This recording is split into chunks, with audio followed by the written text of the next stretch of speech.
Hi friends, welcome back to my channel. నేను మీ నాగవేణి అండి. అందరూ ఎలా ఉన్నారు ఫ్రెండ్స్? బాగున్నారా? నేను కూడా చాలా బాగున్నాను. ఈరోజు మీకైతే కనుక నేను ఫ్రంట్ పార్ట్ అనేది ఎలా అయితే కట్ చేసుకోవాలో క్లియర్గా అయితే వీడియోలో వివరించేస్తాను. అలాగే ముందు వీడియోలో వచ్చేసి నేను బ్లౌజ్ మొత్తం కటింగ్ అంతా కూడా బ్యాక్ పార్ట్ ఫ్రంట్ పార్ట్ సంబంధించి కటింగ్ అంతా కూడా నేను వీడియోలో అయితే అప్లోడ్ అయితే చేశాను. మీకు అక్కడ డిస్క్రిప్షన్లో లింక్ అయితే ఇస్తాను ఫ్రెండ్స్, అక్కడైతే చూడొచ్చు. అలాగే బ్యాక్ పార్ట్ కోసమే మెజర్మెంట్ బ్లౌజ్ యొక్క కొలతలు అనేది ఎలా తీసుకోవాలి, వాటిని ఎలా కట్ చేసుకోవాలి, ఇవంతా కూడా వీడియో అయితే చేసి అప్లోడ్ అయితే చేశాను. దాని లింక్ కూడా నేను డిస్క్రిప్షన్లో ఇచ్చేస్తాను ఫ్రెండ్స్. ఈరోజు అయితే కనుక ఫ్రంట్ పార్ట్ కటింగ్ అనేది మీకు ఇక్కడ చూపించబోతున్నాను. ముందుగా అయితే కనుక నేను బ్యాక్ పార్ట్ కటింగ్ అప్లోడ్ చేశాను. అలాగే ఫుల్ బ్లౌజ్ కటింగ్ కూడా అప్లోడ్ అయితే చేశాను. ఈరోజు మాత్రం ఫ్రంట్ పార్ట్ అనేది ఎలా కట్ చేసుకోవాలో మీకైతే ఇక్కడ చూపించేస్తాను అనమాట. ఫ్రంట్ పార్ట్ అది కూడా క్రాస్ కటింగ్ అనేది ఎలా కట్ చేసుకోవాలో ఇక్కడైతే చూపించేస్తాను. మీకు ఇక్కడ కనిపిస్తూ ఉంది కదా, బ్యాక్ పార్ట్ అంతా కటింగ్ చేసుకున్న తర్వాత ముందుగా కట్ చేసిన బ్యాక్ పార్ట్ ఏదైతే ఉంటుందో మిగిలిన పీస్లో వచ్చేసి సేమ్ అంతా కూడా ఈ విధంగా మీకు ఇక్కడ వీడియోలో కనిపిస్తూ ఉంది కదా, ఈ విధంగా క్రాస్గా అయితే పెట్టేసి చుట్టూ, అంటే మనకు బ్యాక్ పార్ట్ చుట్టూ ఉంది కదా బ్లౌజ్ యొక్క పొడవు, అలాగే షోల్డర్ లెంత్, ఆర్మ్ డౌను, అలాగే సైడ్స్, నడుము లూజ్ ఇవంతా ఉన్నాయి కదా, వీటి ప్రకారం మొత్తం బ్లౌజ్ యొక్క మార్కింగ్ అంతా కూడా ఇలా స్ట్రైట్గా అయితే మార్కింగ్ అయితే ఇచ్చేసుకోవాలి. మీకు ఇక్కడ వీడియోలో క్లియర్గా తెలుస్తూ ఉంది చూడండి. ఇలా అయితే మార్కింగ్ అంతా ఇచ్చేసుకోవాలి.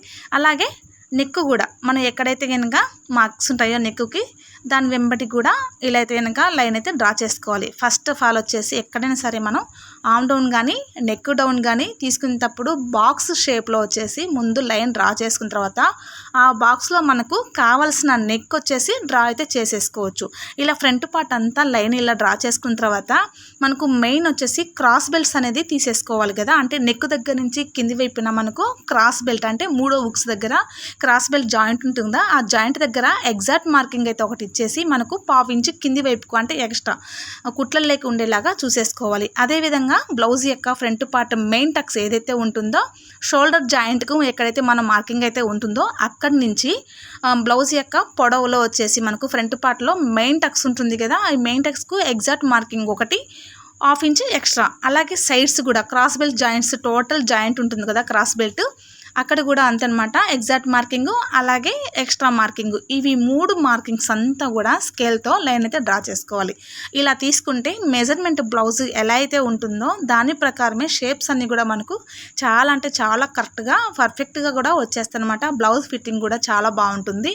ఈ విధంగా అంతా కూడా మార్కింగ్ అయితే తీసేసుకోవాలి. ఇప్పుడు వచ్చేసి మనకు నెక్ వచ్చేసి నేను బాక్స్ షేప్లోనే కదా ముందు మార్కింగ్ అయితే ఇచ్చేస్తాను. ఈ బాక్స్ షేప్లో మనకు ఫ్రంట్ ఎంత రౌండ్ కావాలి, లేదు రౌండ్ లేకుండా వీగా కావాలా, ఎలా కావాలనేది మోడల్ అనేది డిజైన్ చేసుకొని మనం ఇక్కడైతే కనుక మార్కింగ్ అయితే ఇచ్చేసుకోవచ్చు. నెక్ మార్కింగ్ అంతా అయిపోయిన తర్వాత చంక లోతు తీసుకోవాలన్నమాట. ముందుగా మీకు ఈ వీడియో అర్థం కావాలంటే ముందు నేను అప్లోడ్ చేసిన వీడియోస్ చూసారంటే మీకు ఈ వీడియో అనేది క్లియర్గా అర్థమైపోతుంది అనమాట. నేను బ్యాక్ పార్ట్ కొలతల్లో ఆర్మ్ డౌన్ ఏదైతే ఉంటుందో దాని ప్రకారం అయితే ముందుగా నేను cross cutting front part marking వేసుకున్నాం కదా, అంటే బ్యాక్ పార్ట్లో మనం లోత్ అయితే తీసుకోం, ఫ్రంట్ పార్ట్లో లోత్ అయితే తీసుకోవాలి. కాబట్టి ఒక 1/2 ఇంచ్ డౌన్ చేసుకొని 1/2 ఇంచ్ వరకు అయితే కనుక ఇలా లోత్ అయితే తీసుకున్నాను అనమాట. ఇప్పుడు నెక్ రౌండ్ వచ్చేసింది, చంక యొక్క లోతు కూడా వచ్చేసింది, అలాగే క్రాస్ బెల్ట్ షేప్ కూడా మార్కింగ్ అయితే వేసుకున్నాం. కానీ ఇక్కడ వచ్చేసి మెయిన్ డాట్స్ ఏవైతే ఉంటాయో, అంటే మెయిన్ టక్స్, అంటే బ్లౌజ్ యొక్క పొడవు చూసుకుంటాం కదా, అక్కడ మెయిన్ టక్స్ వచ్చేసి ఈ విధంగా మార్కింగ్, అంటే మనకి ఎంత పొడవు కాలో చూసుకొని ఇలా అయితే మార్కింగ్ వేసుకోవాలి.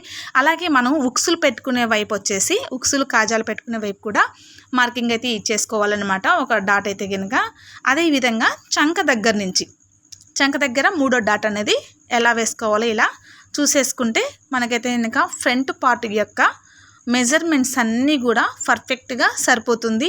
లేదు మనకు చంక దగ్గర నుంచి సైడ్స్ పొడవు దగ్గర మనకు బ్యాక్ పార్ట్ కంటే ఫ్రంట్ పార్ట్ ఏదైనా పొడవు వచ్చింది అంటే కనుక 4th డాట్ కూడా ఇలానే మార్కింగ్ వేసుకొని స్టిచ్ అయితే చేసుకోవచ్చు అనమాట. ఇలా అంతా మార్కింగ్ అంతా వేసుకున్న తర్వాత ఈ పీస్ అంతా కూడా బ్లౌజ్ పీస్ అంతా కూడా కటింగ్ అయితే చేసేసుకోవాలి. ఇవంతా కూడా మెజర్మెంట్ బ్లౌజ్ యొక్క ఎగ్జాక్ట్ మార్కింగ్స్ అనమాట.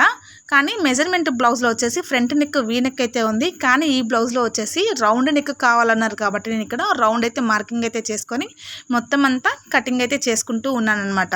చాలా అంటే చాలా ఈజీగా అయితే కనుక క్రాస్ కటింగ్ బ్లౌజ్ అనేది కొత్తగా నేర్చుకునే వాళ్ళని సరే ఒక్కసారి చూస్తే చాలు ఇట్టే కటింగ్ అయితే నేర్చేసుకుంటారు ఫ్రెండ్స్.